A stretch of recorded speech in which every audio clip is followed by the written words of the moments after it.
The album is called This Path, and its release date is November 16th.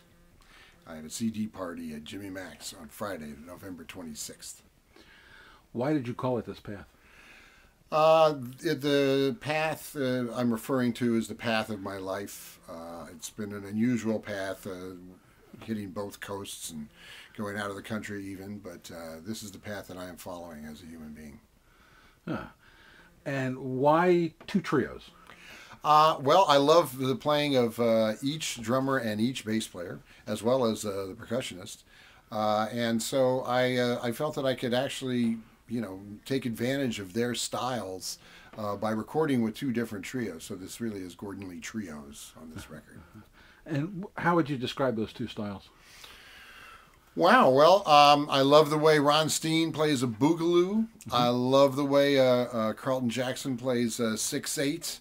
I love the way Dave Capteen solos on modal tune. I love the sound that Kevin Dietz gets on a swing tune. So yeah, there's a lot of different. It's in other words, it's the strengths of the individual players that I relied upon. And you had these tunes prepared before you picked the band? Yes, that's true. Although I have to say that I've sort of been headed in a trio direction over the last few years. I've been playing more and more gigs as the main melodic instrument. All my other recordings, I always had horns on, and so I wanted to kind of make a break with that. Had a new direction, maybe a new fork in the path, where I'm not hiding behind the horns anymore. I'm out there in front, taking the lead because I feel like I'm ready to do that now. It's hard to believe that you felt like you were hiding behind anything. Yeah, I guess so. I certainly enjoy playing with other musicians, and I enjoy the accompanist kind of role. But this is playing as with a piano trio is a different it's a different direction, and so I felt that I was ready, and it's time to do this. And you recorded this over a period of. Well, it was about a month. Really? Well, there was one date that happened in last February, and then there was another date, a couple of days in March where we finished it up. So it took with a pause in between, but I recorded with Dave and Carlton first, and then Ron and Kevin later, and Miguel on the last. Miguel Bernal plays percussion, plays cajon on one song. There's a pretty wide variety of tunes here. Yes, I spend a lot of time thinking about my repertoire. I know lots of jazz standards, but I kind of wanted to search for something different. It was sort of a different kind of a sound. So that there's everything from Chinese folk songs to Native American songs to Antonio Carlos Jobim. I wanted to have a broad basis with lots of different cultures referenced because I've experienced those cultures musically and just traveling also. And Lakota song is on here. That's correct. And, you're one of those people who's trying to keep Jim Pepper's memory alive. Yeah, Jim Pepper was a wonderful saxophone player, songwriter, singer.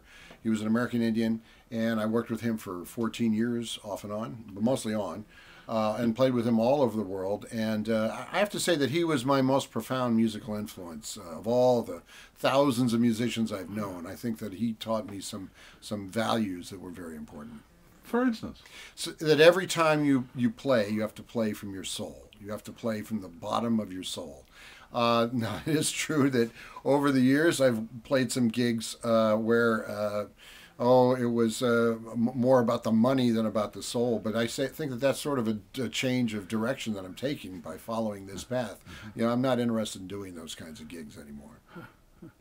Was Cornbread the most fun to play on this album? Cornbread was fun because it's part of that R&B background. I grew up, hearing music like that. Although I have to say, when I was young, I kind of thought that the boogaloo feeling was, I don't know, I didn't connect with it when I was younger. As I got older, I started to realize how absolutely cool that feel was, that rhythm, that groove on Cornbread. And so I get to play stuff that's in a much more, blues background, you might say. But that's a big part of my plan. I've played a ton of blues and R&B and rock and roll even years and years ago.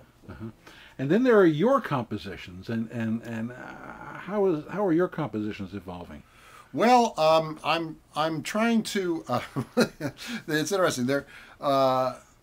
The oldest song actually on the record is "This Path," which had its origins probably 25 years ago. I had some version of that song, and I never got around to recording it until now.